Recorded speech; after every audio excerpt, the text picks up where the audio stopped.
Hi students, and welcome to my class, and today we are going to study about animal adaptation. In the previous class we have studied about plant adaptations. Now today we are going to study about animal adaptations. As you all know that there are different types of ecosystems where different organisms are present and showing different types of adaptations to live and survive better in their environment.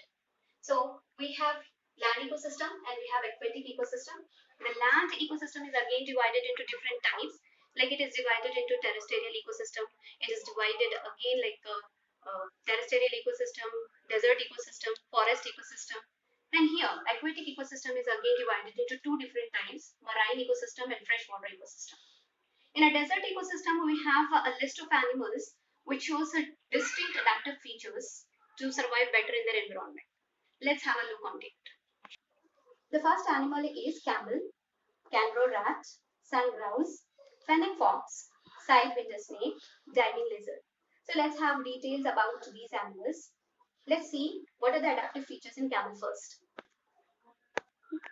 Yes, as you can see the picture of a camel. Camel is known as sheep of the desert because it is having special adaptive features which makes the animal to live survive better in this environment. So as you can see there, the legs of the camel are very long, and this is what the special adaptive feature that a camel has. This long legs helps the animals to move freely into the desert and also keeps the body away from the hot desert or sand. As you also see that the nostrils here, the nostrils are very special in camel.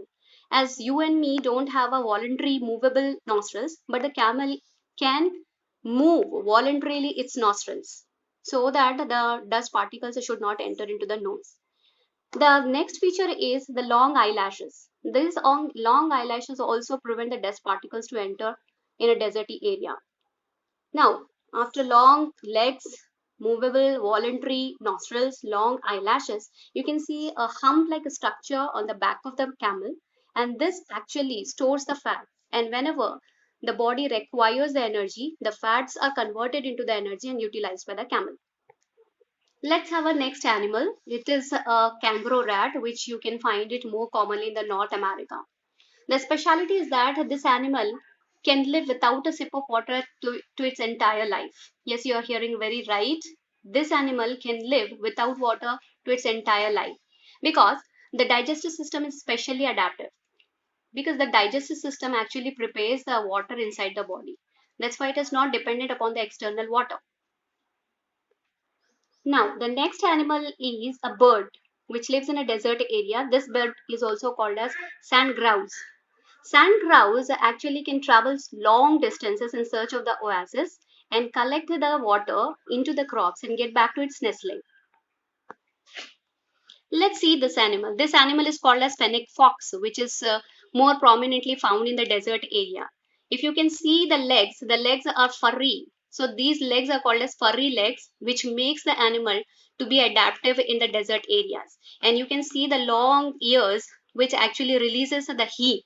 So the furry legs and the long ears to release the heat energy is actually the adaptive features in the fennec fox. Now, the next animal is a sidewinder snake. This snake is found in the desert area. As you can see that the walk of this snake actually it crawls in a side manner. The sideway walk or crawling of this animal gives the name to this snake as sidewinder snake, and it actually makes impression while it is moving. With this movement, actually the body of the snake is very minimally contacting the desert. That's how it is getting protected from the hot desert. Let's see the other animal, which is a sand diving lizard. This lizard is showing a special technique. This technique is that the two limbs of the lizard can be held into the air, which actually helps the lizard to get away from the ground, and thereby the lizard actually keeps the body away from the hot desert and makes the body cool. So these were the adaptations that you have seen in these list of animals, which are the desert animals. Now let us move on to the next ecosystem, that is aquatic ecosystem.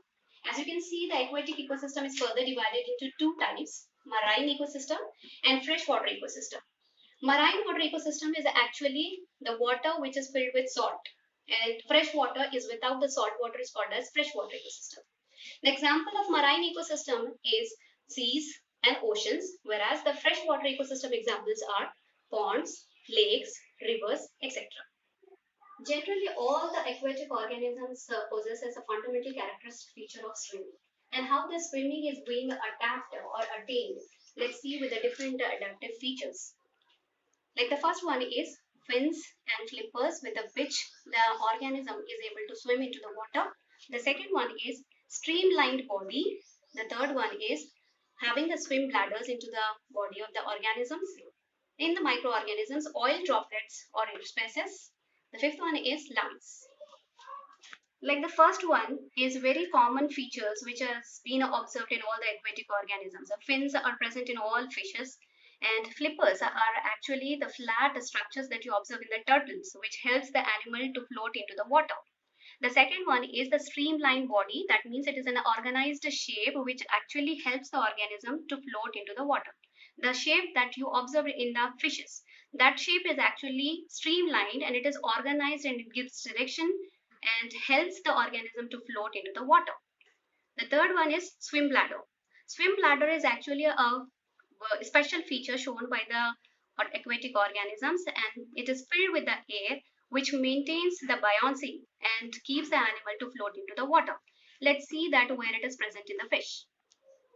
Now let's see the structure of a fish. This structure which has been organized and in a streamlined manner, and you can see the fins which actually helps the fish to swim into the water. And here you can see the swim bladder actually which is connected with the digestive tract of the fish.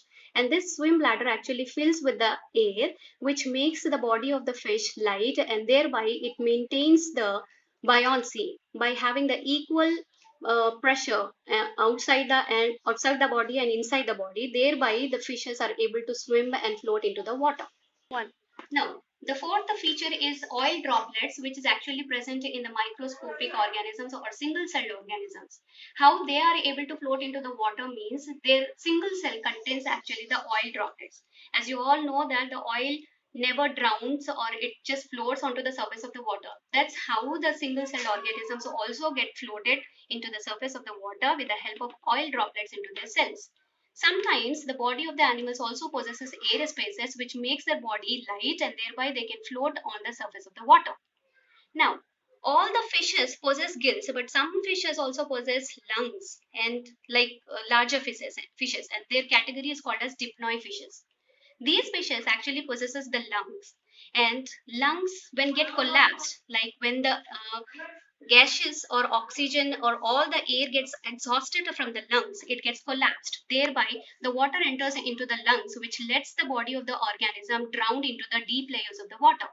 That's how, without any much strength applying to it, the organism can go deeper into the layers and find its prey. And while coming back, like to the surface, it allows and uses the energy from the oxygen and come back with the fins and other structures that are provided with the animal.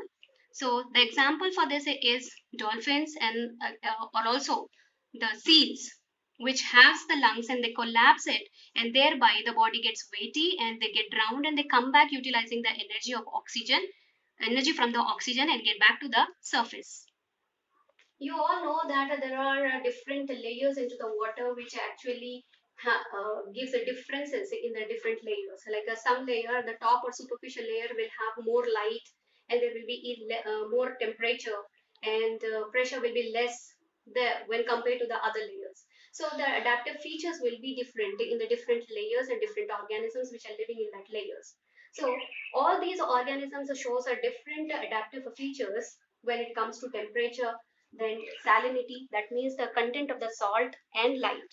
Let us see one by one. Here, the organism shows adaptive feature which is called as blubber. This blubber actually present in the body of the organism which actually acts like an insulator and prevents from the cold temperature which is found in the deeper layers of the water. Also, another agent which is anti-freezing agent, which is a chemical substance present in the blood which helps the blood of the aquatic organisms not to freeze. In that manner, an anti-freezing agent and blubber is also a kind of adaptation towards temperature.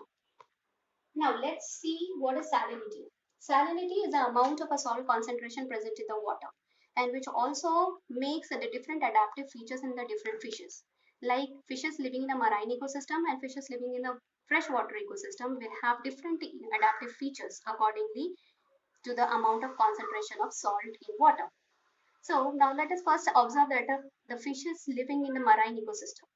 The fishes living in a marine ecosystem have low salt concentration in their body because the outside water will have more amount of salt, and which takes or which leads to the process of osmosis. And because of the osmosis process, dehydration will take place in the body of the fishes, which actually may kill the fish, and as a result the fishes may die.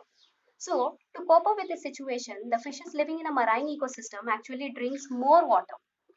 Because of drinking of more water, the salt concentration may increase in the body. That can be highly specialized kidneys and gills can maintain that salt concentration and excrete the excess salt. So that's how the marine fishes actually drinks more water to maintain the outside and inside body salt concentration. Now, when we come across with the fishes in living in a freshwater ecosystem, they have the high concentration of salt in their body when compared to the outside water. Since it is fresh water, you will have very less amount of salt or nil. So the body always be, now the process of osmosis will take place. Because of the process of osmosis, the water actually rushes into the fishes and fills it with water, and because of that fishes may burst. To prevent this, they show the adaptations. And what is that adaptation? They excrete more oftenly with the help of urine, and with the help of urine they excrete the huge amount of salts. If the huge amount of salts it's been released by the fishes, it is again been absorbed by the specialized kidneys and gills, which maintains the salt concentration equally inside and outside the water.